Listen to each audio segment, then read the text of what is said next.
Número bastante preocupante. E só neste ano já foram registrados, só aqui em Vitória, 71 confrontos entre a polícia e criminosos. 16 apenas nesse mês. Olha só o que a PM fala sobre isso. Dá para entender que a criminalidade está cada vez mais violenta. Está tentando inibir as ações policiais. A Polícia Militar não vai desistir, ela vai continuar sempre no local dela, preservando a comunidade de bem que vive naquela região. E só hoje 3 ataques a policiais aconteceram no bairro São Benedito, aqui na capital, e teve troca de tiros, viu? Os confrontos aconteceram em pontos diferentes do bairro. Os ataques começaram quando os militares faziam a troca de turno na base da PM que fica na comunidade. O helicóptero do Nota Air precisou dar apoio aos policiais que ocuparam a região. De um lado, a polícia tentando combater o tráfico e de outro, bandidos cada vez mais ousados. E no meio desse fogo cruzado fica a população.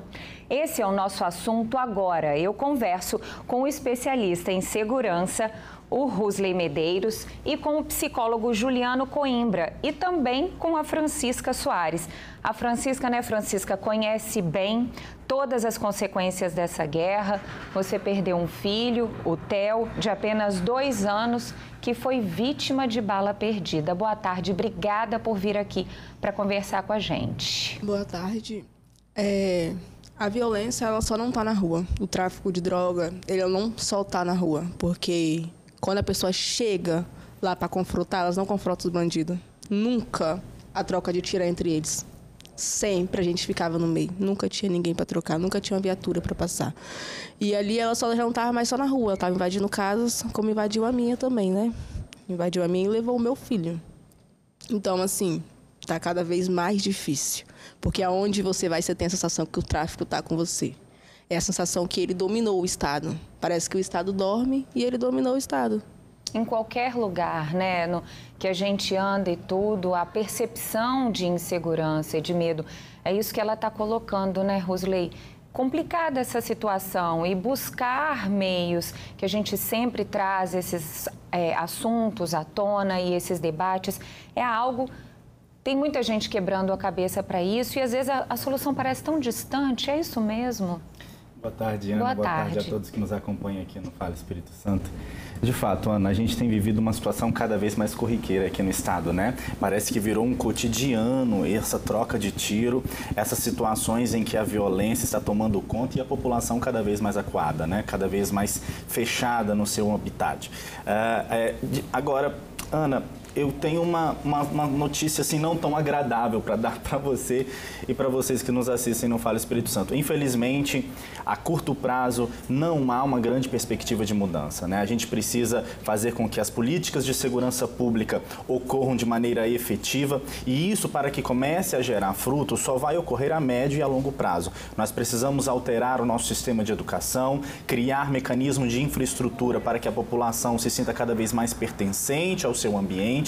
E, claro, trazer o trabalho da polícia com maior capacidade de interlocução com a comunidade. Uma polícia presente, uma polícia forte e, principalmente, legislações que consigam combater os traficantes, combater os criminosos para que eles tenham, de fato, medo de entrarem neste mundo. Mas não adianta apenas ter medo se nós não temos políticas que fazem com que os nossos jovens, que as nossas crianças não ingressem dentro desse mundo do crime. Então, a perspectiva, infelizmente, Ana, não é das melhores possíveis, mas é possível sim que nós consigamos alcançar e que nós consigamos chegar em um local em que a nossa população volte a ter segurança, a sair das suas casas e mais segurança ainda e certeza de que irão retornar com a tranquilidade de não ser atingida e não passar por situações como essa que nós estamos vendo aqui no estado.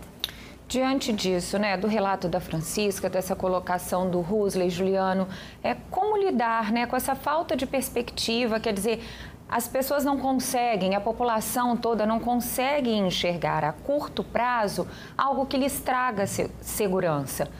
Como conviver com essa insegurança todos os dias?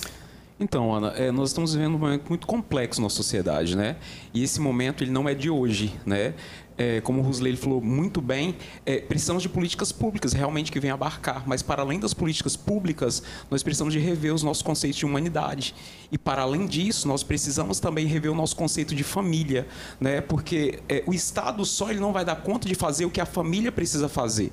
Né? E eu já trabalhei no sistema judiciário por muito tempo, né, na Secretaria de Justiça, e vários adolescentes eles acabam encontrando na ilicitude caminhos para realmente poder subsidiar a própria existência, né? Então, assim, nós precisamos, de fato, repensar essas políticas públicas, mas precisamos repensar esse lugar nosso enquanto cidadão, nosso enquanto indivíduo, né? Todos nós temos responsabilidade nesse lugar que nós estamos ocupando na sociedade. Mas como sobreviver a situações tão complexas como essa? O primeiro delas é estabelecer confiança, né, com o sistema judiciário, de fato, né? Nós sabemos que, às vezes, ele é falho em nosso país, todavia, nós precisamos acreditar, nós precisamos fazê-lo movimentar, né, no que abarca os nossos direitos para que a gente conquiste, né, um lugar de seguridade, de fato, né? E isso é muito complexo no lugar onde que nós não... nós estamos passando por um processo também de não credibilidade, né? E, nesse processo, nós precisamos... juntarmos enquanto sociedade civil mesmo e lutar por essas políticas públicas, né?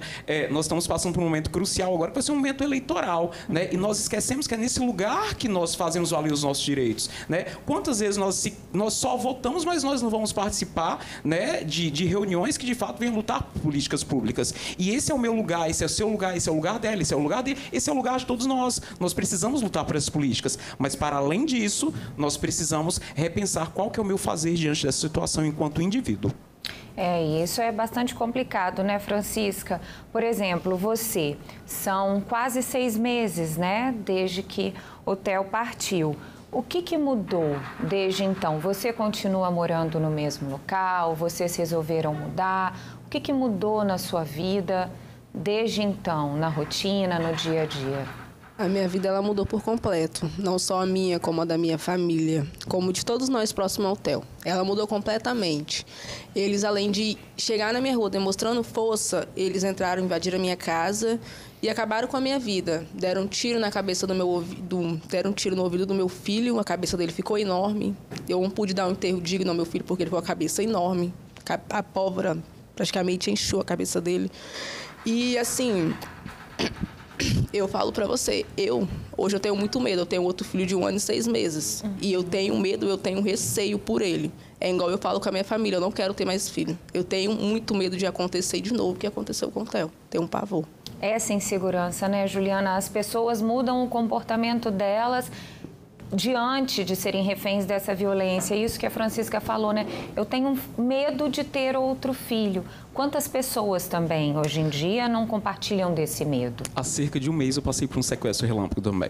Então foi bem complexo. E como fazer isso? Nós sabemos que nós estamos propensos a passar por isso o tempo todo. A insegurança ela já estabeleceu em nossa sociedade. É uma luta pela subsistência o tempo todo. De um lado, nós temos valores morais que foram destituídos por vários fatores sociais, né, que a gente passaria dias aqui conversando sobre. Né? E como fazer isso? É lembrar que a vida não acabou, né, Francisca? É saber que a gente ainda precisa caminhar. Né? Que é difícil, mas nós não podemos parar. Nós precisamos buscar forças onde que não há forças, nós precisamos achar novos sentidos, ressignificar essa situação para a gente poder continuar, porque senão não vai ter como. Né? Nós precisamos encontrar novos motivos para a vida. E nós não podemos paralisar diante dessas situações e dessa adversidade, de fato.